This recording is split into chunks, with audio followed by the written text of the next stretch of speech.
आजच्या तासिकेमध्ये आपल्याला भा. तांबे यांची प्रेम कविता किंवा भा. तांबे यांच्या काव्यातील प्रणय जाणीव हा विषय आपल्याला चर्चेला घ्यायचा आहे. कारण की आपल्या असं लक्षात येतं की आपण जेव्हा तांब्यांना एका मराठीतल्या भावगीत परंपरेचे जनक म्हणतो.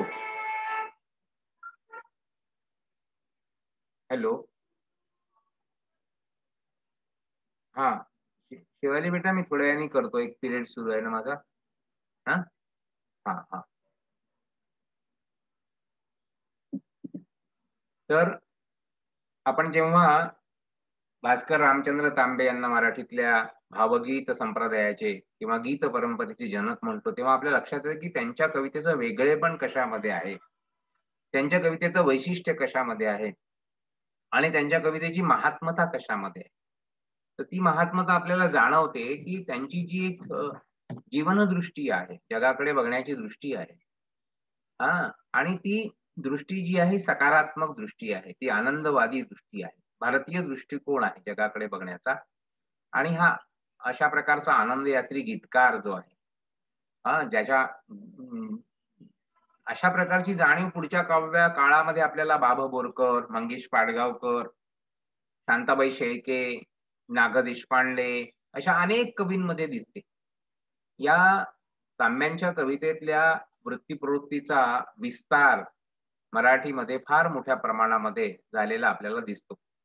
आणि त्याच्यामुळे तांब्यांना आपण जनक म्हणतो. तांब्यांना भावगीत संप्रदायाचे जनक म्हणतो, गीत संप्रदायाचे जनक म्हणतो, नाट्यगीत प्रकारची जी रचना आहे त्याचे जनक म्हणतो, नाट्य काव्याचे जनक म्हणतो.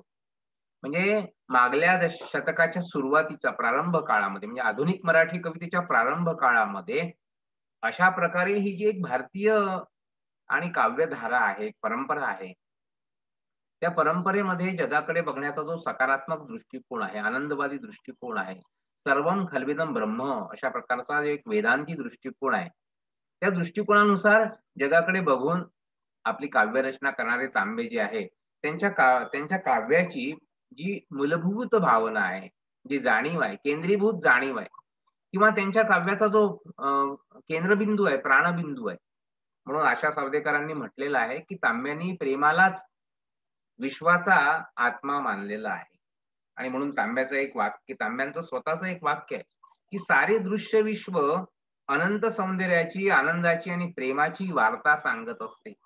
बघा दृष्टिकोन कसा आहे, बघा जगाकडे बघण्याचा तांब्यांचा, ते पण आपण लक्षात घेतलंय. कारण की आपल्याला माहित आहे की कवीचं व्यक्तित्व जे आहे ते काव्यातून प्रगट होत असतं. कविता ही शेवटी आत्माविष्कार असते, आत्मप्रगटीकरण असते. आणि अशा प्रकारे कवीचं व्यक्तित्व काव्यातून प्रगट होत असतं. आणि कवीच्या व्यक्तित्वावरचे संस्कार जे आहेत ते आपण पाहिलेलं आहे.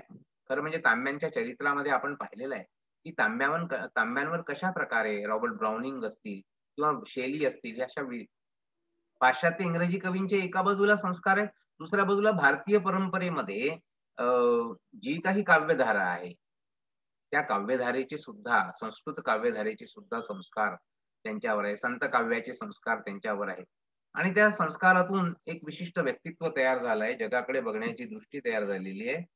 आणि म्हणून तांब्यांच्या काव्याचा प्रधान विषय जो प्रेम आहे, आणि म्हणजे त्यांना असं वाटतं की प्रेम हा जगामधल्या प्रत्येक माणसाच्या जीवनाचा धर्मच आहे. आणि त्यांनी एका ठिकाणी म्हटलेलं आहे बघा, त्यांची प्रेमाकडे बघण्याची दृष्टी अशी नाही आहे, त्यांची प्रेमाकडे बघण्याची दृष्टी केवळ वासनामय नाहीये, केवळ वैषयिक नाहीये, केवळ कामवासना प्रधान नाहीये, हे पण महत्वाचं आहे. आपल्याला स्वातंत्र्योत्तर काळामध्ये असे अनेक कवी दिसतात की ज्यांच्या काव्यामध्ये अत्यंत मोकळ्या पद्धतीने आणि आणि वैषयिक भावना जी असते, स्त्री पुरुषातला जो एक लैंगिक भावनांचा जो एक गाभा असतो कामविषयक ऊर्जेचा, तो मोठ्या प्रमाणात व्यक्त झालेला आहे. आदिमाया नावाच्या संग्रहामध्ये विंदा करंदीकरांची जी संपूर्ण कविता आहे, त्या कवितेमध्ये हा भाव खूप मोठ्या प्रमाणात आलाय. स्त्री पुरुष प्रेम संबंधातला हा जो कामभाव विषयक भाव आहे, अर्थात तोही त्याज्य आहे असं आपल्याला म्हणता येणार नाही, तोही महत्वाचाच आहे. त्या काम ऊर्जेतूनच खरं म्हणजे या प्रेमाविष्कारातले वेगवेगळे घटक काव्यात निर्माण होतात अत्यंत सघनपणाने. म्हणून एका कवितेमध्ये करंदीकर म्हणतात ना की तू तुझिया देहात गवसली सखये मम तीर्थे सारी, असं म्हणतात ते. तुझ्याच याच्यामध्ये सगळं विश्व सामावलेलं आहे, अशा कवितेची किंवा तुळशी रेग्यांची कवितेची ओळ आहे की लंपट ओले वस्त्र होऊनी अंग अंग तव लिंपून घ्या.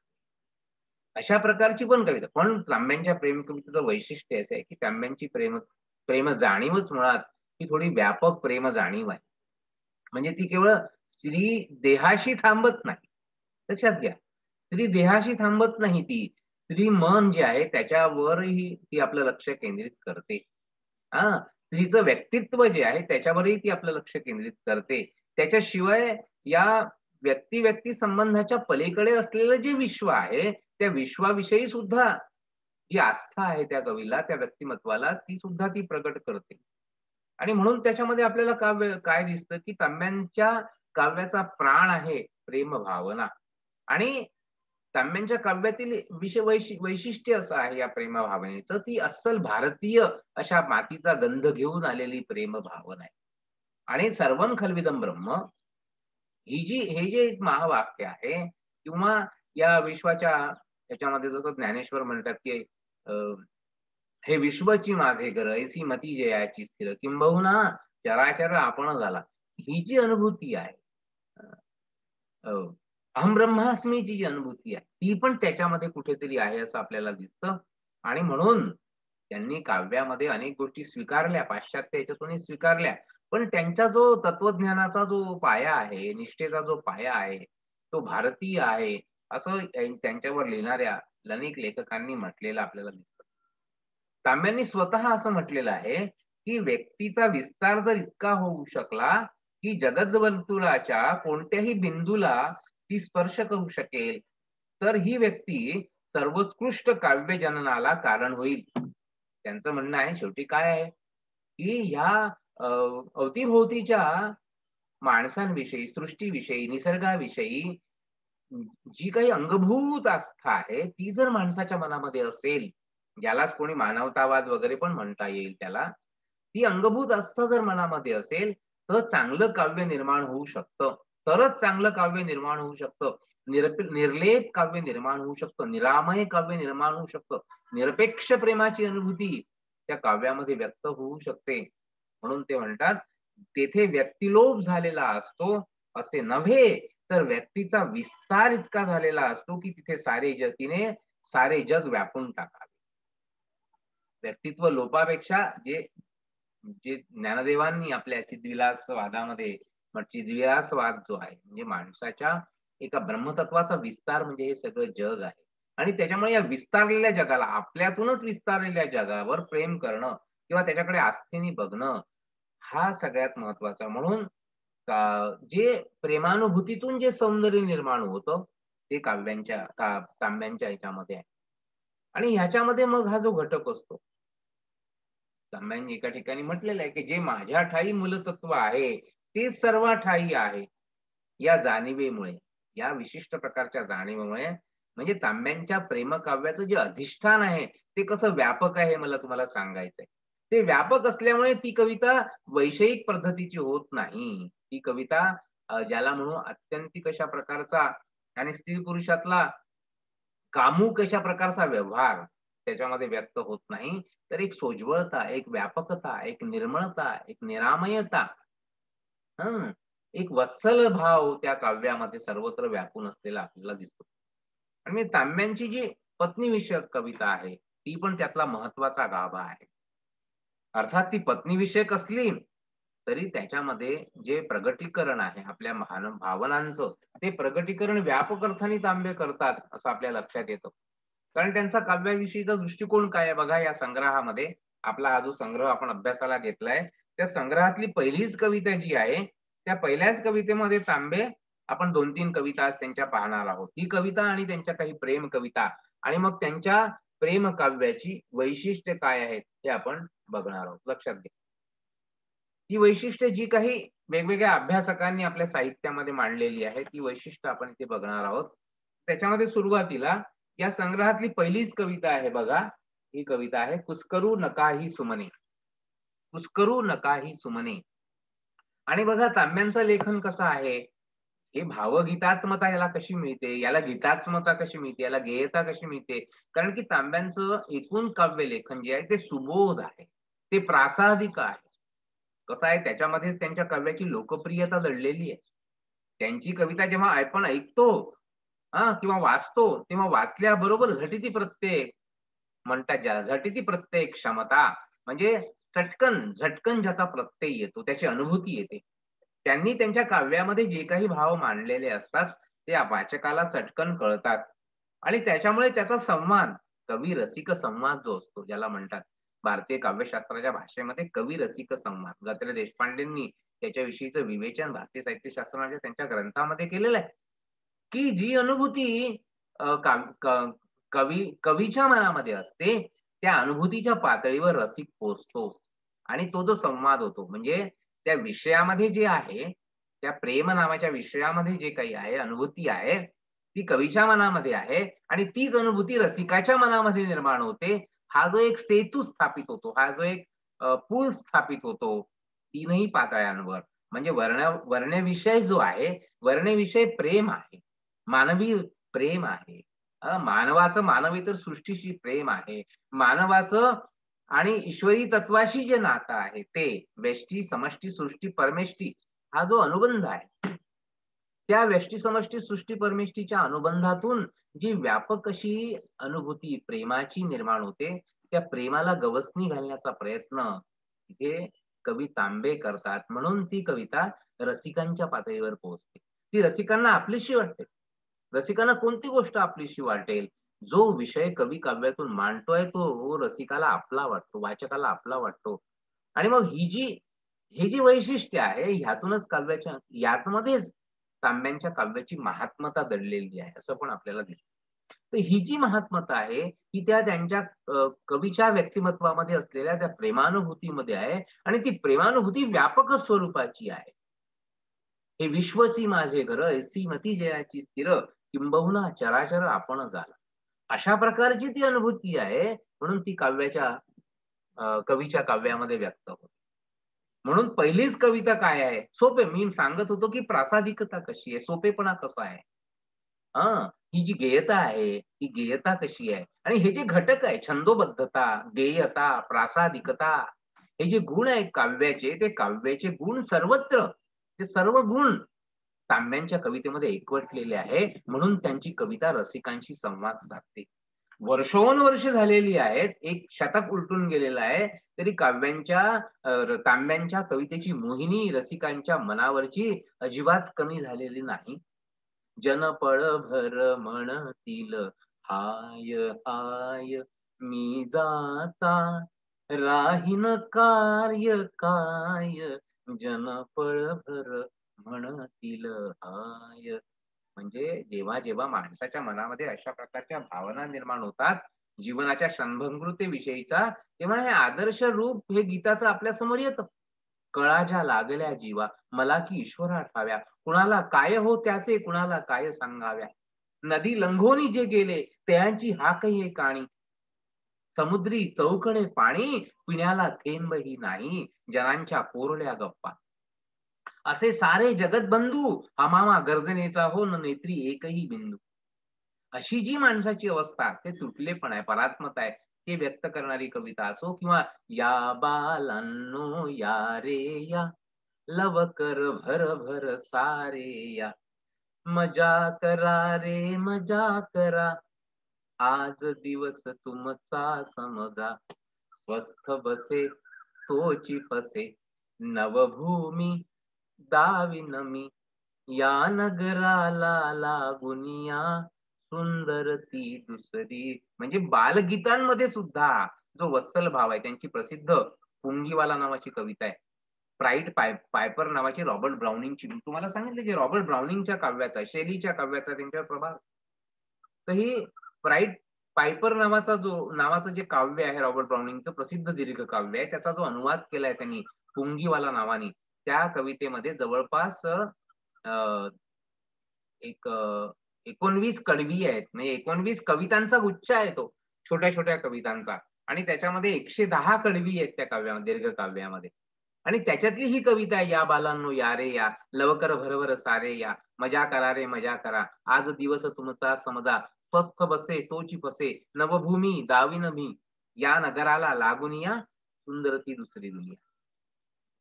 अशा प्रकारच्याही काव्यामध्ये ते आपल्याला सोपेपणा दिसतो, प्रासादिकता दिसते आणि त्यांच्या नववधू प्रिया मी बावरते, लाजते पुढे सरते फिरते सारख्या कवितेमध्ये ते दिसतं आपल्याला.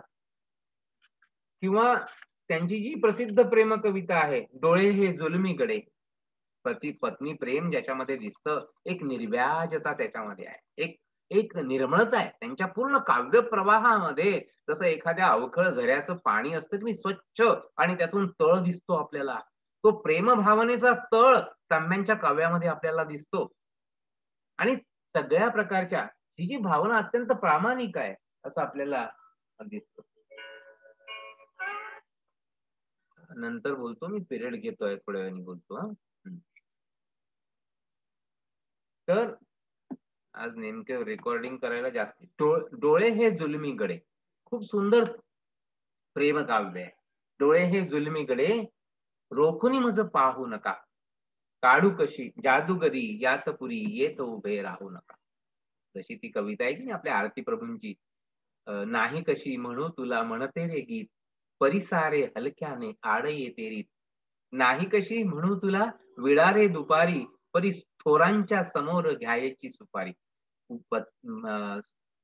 पती पत्नी प्रेमातलं हृदय, अशा प्रकारचं हृदगत आणि नातं त्या कवितेमध्ये जसं वर्णन केलंय, तसंच पती पत्नी प्रेमातलं एक एक एक प्रेमाचं निर्मळ निर्व्याज ज्याला म्हणता येईल, असं प्रेम इथे व्यक्त होतं. डोळे हे जुलमीकडे रोखून मज पाहू नका, जादूगरी त्यात पुरी येथ उभे राहू नका, घालू कशी कशी दामी, होती किती सांगू चुका, बोचे सुई फिरुनी, वेळ सख्या जाय फुका, खळबळ किती होय मनी, हसतील मज सर्व जणी, येतील त्या संधी बघुनी, आग उगा लावू नका. हा जो लाडिकपणा आहे, पती पत्नी प्रेमातला जो लाडिकपणा आहे, जो जी एक लाडी कशा प्रकारची तक्रार आहे, हवी हवीशी वाटणारी भावना, आणि त्या हव्याशा भावनेचा आविष्कार, आणि स्त्री पुरुष प्रेमातला जो कुटुंब वत्सल भाव आहे, लक्षात घ्या.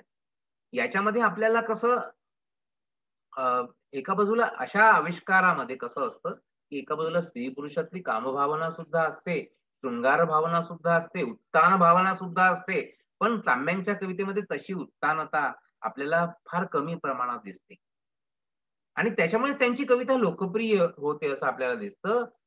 इथे ते म्हणतात, इथे हे नाट्यगीत आहे एक प्रकारे. त्या स्त्रीचं मनोगत इथे तांब्यांनी आपल्या सुंदर आणि गोड शब्दांमध्ये व्यक्त केलं आहे. येतील त्या संधी बघुनी, आग उगा लावू नका, डोळे हे जुलमीकडे रोखुनी मज पाहू नका. तर हे जे सगळं प्रेमविश्व आहे, हे सगळं प्रेमविश्व कसं आहे, सुबोध आहे, प्रासादिक आहे. याच्यामध्ये अनेक प्रकारच्या भावना आपल्याला दिसतात असं लक्षात येतं आपल्याला. आणि त्यांची मी सांगत होतो की ही कुस्करू नका ही सुमने. आता ही कविता तेवढी काही खूप चांगली म्हणजे खूप उच्च दर्जाची कविता नाही आहे माझ्या दृष्टिकोनातून, कारण की त्यांच्या अनेक कविता आपण वाचतो आणि ती आपल्याला दिसते की ती अत्यंत अशी उच्च दर्जाची कविता नाहीये ती. पण तरी त्या कवितेतून तांब्यांची भूमिका काय आहे काव्याची, त्यांच्या काव्याचं एक प्रकारचं घोषणापत्र म्हणा किंवा मॅनिफेस्टो म्हणा, किंवा त्यांच्या काव्याची प्रस्तावना म्हणून ही कविता राष्ट्रीय लोकांनी सुरुवातीला छापली आहे. तर ह्या कवितेमध्ये ते काय म्हणतात, आपली भूमिका मांडतात. काय म्हणतात, कुस्करू नका ही सुमने. सुमने म्हणजे फुलं. फुलांना कुस्करायचं नसतं, त्यांचा सुगंध घ्यायचा असतो, त्यांचा आनंद घ्यायचा असतो. कवीची काव्याकडे बघण्याची रसिकांकडून जी अपेक्षा आहे किंवा काव्याकडे बघण्याची दृष्टी आहे ती अशा प्रकारची आहे, लक्षात घ्या. कुस्करू नका ही सुमने. काय म्हणतात, जरी वास नसे तिळ मात्र त्यास तरी तुम्हास अर्पिली सुमने, मधु जरी नसे तिळ भरी अंतरी तरी करी ही धरणे. जरी वास नसे तिळ यास, जरी वास नसे तिळ यास तरी तुम्हास अर्पिली सुमने, मधु जरी नसे तिळ भरी मधु जरी नसे तिळ भरी अंतरी तरी करी ही धरणे. या वर्ण नसे सौवर्ण जोन ही शीर्ण तोवरी धरणे, ह्या करी क्षणभी तरी वाळतील तरी तयांना जपणे. रसिकांना उद्देशून काय म्हणतात कवी, की माझ्या कविता कशा आहेत, माझ्या कविता या कोमल सुंदर फुलांसारख्या आहेत. त्यांचा आनंद घ्या तुम्ही, त्यांना कुस्करू नका, कुस्करून टाकू नका. सौंदर्याची अनुभूती कुस्करल्याने येत नाही. सौंदर्याची अनुभूती तो अनुभव भोगल्याने येते. त्या अनुभवाची अनुभूती घेतल्याने येते. लक्षात घ्या. काही लोक जगातलं सौंदर्य ओरबडून घेण्याचा प्रयत्न करतात. लक्षात घ्या. आणि प्रेमाची अनुभूती ओरबडून कधीही मिळू शकत नाही. एखाद्या कवितेची अनुभूती ओरबडून कधी मिळू शकत नाही. दांडगाई करून मिळू शकत नाही. आक्रस्ताळेपणा करून मिळू शकत नाही. हेच कवीला सांगायचं आहे. प्रत्येक कवी आपल्या काव्याबद्दल सांगत असतो, की आपली कविता कशी आहे. कोणी काही उपमा देतो. आपले कुसुमाग्रज कशाची उपमा देतात? समिधाच सख्या आहे असं म्हणतात. यज्ञामध्ये टाकायच्या समिधा आहेत. तो तुमच्या मनातला अंतरअग्नी फुलवणाऱ्या समिधा म्हणतात त्यांना ते, आपल्या कवितेला. त्याचा उद्देश वेगळा आहे. त्यांची कविता त्या पद्धतीने घडलेली आहे. तांब्यांची कविता, तांबे आपल्या कवितेला फुलांची उपमा देतात, कोमल फुलांची. आणि म्हणून रसिकाकडून तशी अपेक्षा व्यक्त करतात. प्रत्येक कवी रसिकाकडून अपेक्षा व्यक्त करतो. ग्रेस म्हणतात ना, क्षितिज जसे दिसते तशी म्हणावी गाणी, देहावरची त्वचा आंधळी छिलून घ्यावी कोणी. किंवा कुसुमाग्रज म्हणतात, समिधाच सख्या या, त्यात कसा ओलावा, कोठून फुलापरी बा मकरंद मिळावा. जात्याच वृक्ष या, एकच त्या आकांक्षा, तब आंतर अग्नी क्षणभर तरी फुलवावा. तुझ्या मनातला जो देशभक्तीचा वन्नी आहे विझलेला, किंवा ज्या निखाऱ्यांवर राग जमलेली आहे, आपल्या देशाविषयी, आपल्या मातृभूमीविषयीच्या प्रेमाविषयीच जी जी आग आहे, जो निखारा आहे, तो चेतवण्याचं काम माझी कविता करते, असं त्यांना सांगायचं. म्हणून ते क्रांतीचा जय जयकार अशा प्रकारचा उद्गार काढतात. आणि इथे आपल्याला तांबे काय म्हणतात? तांबे काय म्हणतात? कुस्करू नका ही सुमने. भवानी नावाच्या जातीमध्ये ही कविता लिहिलेली आहे. भवानी हे एक मात्रा वृत्त आहे. त्याला जातीवृत्त पण म्हणतात. आणि या या जातीमध्ये 30 मात्रा आहेत. पद्मावर्तनी समजाती. 8 पद्म म्हणजे कमळ. कमळाच्या 8 पाकळ्या असतात. आणि भृंगावर्तनी, भृंगाचे 6 पाय असतात. म्हणून जेव्हा 6 मात्रांची आवर्तनं होतात, त्याला भृंगावर्तनी जाती म्हणतात. आणि जेव्हा 8 मात्रांची आवर्तनं होतात, म्हणजे लघु अक्षराची 1 मात्रा, दीर्घ अक्षराच्या 2 मात्रा मोजायच्या आणि त्याच्यामध्ये एक लय निर्माण होते. त्या प्रत्येक मात्रांचे जे गण असतात, त्या गणांमधून एक प्रकारचा सांगीतिक आणि लयबद्ध आणि गेय अशा प्रकारचा आणि रूपबंध त्या कवितेला प्राप्त होतो, असं आपल्याला दिसतं. म्हणून ही जाती रचना कोणती आहे? 30 मात्रा आहे. फक्त भवानी याच्यामध्ये, भवानी आणि हरिभगिनी, फटका, ज्याच्यामध्ये फटका लिहितो अनंत पंदी. लंडे गुंडे हिरसे तट्टू त्यांची संगत धरू नको, संसारामध्ये ऐस आपुला उगाच भटकत फिरू नको. हा जो फटका हरिभगिनी जे वृत्त आहे, जाती वृत्त, त्याच्यासारखंच आहे. त्याच्यामध्ये 30 मात्रा आहे, याच्यामध्ये 30 मात्रा आहे. त्याच्यामध्ये पद्मावर्तनी समजाती रचना आहे, याच्यामध्ये पद्मावर्तनी समजाती रचना आहे. फक्त फरक एवढाच आहे, की पहिली जी मात्रा, पहिला जो मात्रा आहे तिथे अवसान म्हटलेलं आहे. तर ते सुरुवातीच्या पहिलं अक्षर जे आहे, तिथे एक थांबा आहे, किंवा इथे एक गुरुची एक मात्रा धरायची आहे आणि त्याच्यानंतर मग 3 पद्माची आवर्तनं धरायची आहे. आणि अशा प्रकारच्या मग 8 तिरी 24 आणि मग बाकीच्या मात्रा, अशा म्हणून 30 मात्रांचा हा एक जातीवृत्त आहे. या जातीवृत्तामध्ये भवानीमध्ये ही रचना केली आहे. जरी वास नसे तिळयास तरी तुम्हास अर्पिली सुमने, मधु जरी नसे तिळभरी अंतरी तरी करी ही धरणे. या वर्ण नसे सौवर्ण जोनही शिर्ण तोवरी धरणे. घ्या करी क्षणभी तरी वाळतील तरी तयांना जपणे. कवी काय म्हणतो? रसिकाकडून कशी अपेक्षा आहे कवीची, की माझ्या कविता म्हणजे फुलांसारख्या आहेत. फुलांसारख्या तुम्ही त्या जपा, हातामध्ये घ्या. मधु जरी नसे तिळभरी अंतरी तरी करी ही धरणे. या वर्ण नसे सौवर्ण जोनही शीर्ण तोवरी धरणे. कदाचित याच्यामध्ये काही सुंदर रंग नसतील, सुंदर सुवास नसेल, हे सगळं म्हणतात. मधु जरी नसे, याच्यामध्ये मधु कण नसतील कदाचित, ते मधुपराग जे असतात त्या फुलांमध्ये कदाचित नसतील, पण तरी तुम्ही घ्या करी. क्षणाभी तरी वाळतील तरी तयांना जपणे. कदाचित वाळून जातील ही माझी फुलं, पण त्यांना जपण्याचा प्रयत्न करा. ही वन्य फुले मधुशून्य मानितील धन्य तुम्हा कधी सजणे. ही माझी जी फुलं आहेत, त्या माझ्या कविता कशा आहेत? एखाद्या वनातल्या फुलांसारख्या आहेत. ही वन्य फुले मधुशून्य याच्यामध्ये सहज नाही, याच्यामध्ये कदाचित गोडवा नाही तुम्हाला जाणवणार. मानितील धन्य तुम्हा कधी धरणे. पण बघा रसिकाविषयीचा कवीचा काय दृष्टिकोन आहे? सकारात्मक दृष्टिकोन आहे. रसिकांचा सन्मान करणारी कविता आहे ही. रसिकांचा सन्मान करणारी कविता आहे. रसिकांचा याच्यावर प्रश्न विचारणाऱ्या पण अनेक कविता आपल्याला माहिती आहे. मुक्तिबोधांची प्रसिद्ध कविता आहे ना. तर ह्या प्रकारच्या कवितेमध्ये आपल्या रसिकांचा सन्मान दिसतो. ही वन्य फुले मधुशून्य मानितील धन्य तुम्हा कधी सजणे. घरी मुले तशी ही फुले. घरी मुले जसं आपली मुलं असतात ना, तशासारखी ही फुलं आहेत. तशी वागणूक घ्या तुम्ही. हूड वत्सले लोचने बघणे. मुलं हूड असतात. किंवा खोडकर असतात. तरी पण आपण त्यांच्या खोडकरपणाला कौतुकाने बघतो की नाही? त्यांच्या खोडकरपणामध्येच आपल्याला सौंदर्य जाणवतं की नाही? तसं सौंदर्य तुम्हाला माझ्या काव्यामध्ये जाणवू द्या, असं कवी म्हणतो. घरी मुले तशी ही फुले, हूड वत्सले लोचने बघणे. अंगुली कठीण लागली तरी संपली, हळूच या शिवणे. कठोरपणाने त्याच्याकडे जाऊ नका, वत्सल भावाने जा. मला ओळखावयाला हवे माझे स्वप्न तुला. मुक्तिबोध म्हणतात ना, मला ओळखावयाला हवे माझे स्वप्न तुला. माझा असा जीव हवा, माझी तळमळ तुला. जी जी कोमलता, जी नाजूकता कवीच्या अंतःकरणामधली त्या काव्यामध्ये अवतीर्ण झालेली आहे, त्या नाजूकतेला स्पर्श करा. ती नाजूकता समजून घ्या, ती कोमलता समजून घ्या प्रेमातली. तेव्हा तुम्हाला या कवितेचा नीट आस्वाद घेता येईल, असं एक प्रकारे तांबे म्हणतात आहे. लक्षात घ्या.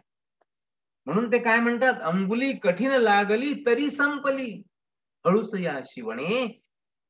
हृद्वनी फुले कोठुनी, जशी उपवनी उमलती नयनी. जशी एखाद्या उपवनामध्ये नयनांमध्ये फुलं उमलतात, तशा प्रकारची फुलं आहेत. मालती बकुल जुई जाती, ही जरी हाती ही असू देणे. ज्याप्रमाणे जगामध्ये निसर्गामध्ये फुलं वेगवेगळी फुलतात आणि त्या फुलांवर जसं तुमचं प्रेम आहे, त्या फुलांना जसा तुम्ही व्यवहार करता, तशीच माझ्या कवितेला पण तुम्ही, या कवितेशी पण माझा व्यवहार करा. अंजली धरून अर्पिली, भक्तीने दिली म्हणून तरी घेणे. अत्यंत प्रेमभावाने, अत्यंत भक्तिपूर्ण, म्हणजे कवितेची, काव्याची निर्मिती प्रक्रिया कशी आहे? हळुवार निर्मिती प्रक्रिया आहे. कुठेही आक्रस्ताळेपणा नाही. जीवनावरचं जे प्रेम आहे, अगाध अशा प्रकारचं, वेगवेगळ्या नातेसंबंधांवरचं प्रेम आहे, ही सकारात्मकता आहे जीवनातली. ती सकारात्मकता या काव्यामध्ये भरलेली आहे. आणि म्हणून कवीची अपेक्षा आहे की ती सकारात्मकता त्याच पद्धतीने तुम्ही स्वीकारली पाहिजे. तो आविष्कार घेतला पाहिजे. अंजली धरून अर्पिली. आणि मी संपूर्ण माझ्या मनापासून आणि संपूर्णपणे ही कवितेची फुलं तुमच्या चरणावर ठेवतोय. भक्तीने दिली म्हणून तरी घेणे. तुमची इच्छा असेल, पण मी मात्र पूर्णपणे माझ्या जीवनाचा आणि जो काही मूलकंद आहे, जे प्रेम आहे माझ्या मनातलं, हृदयातलं, ते सगळं ह्या गीतांमध्ये, या कवितांमध्ये, या शब्दांमध्ये ओतलेलं आहे.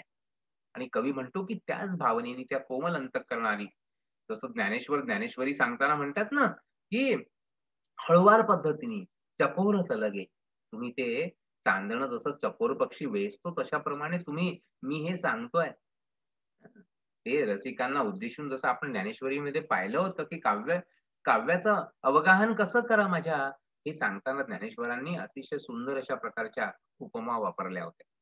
तशा प्रकारे इथे कवी म्हणतो, की अंजली धरून अर्पिली, भक्तीने दिली म्हणून तरी गेली. तर अशा प्रकारचा भाव काव्य लेखन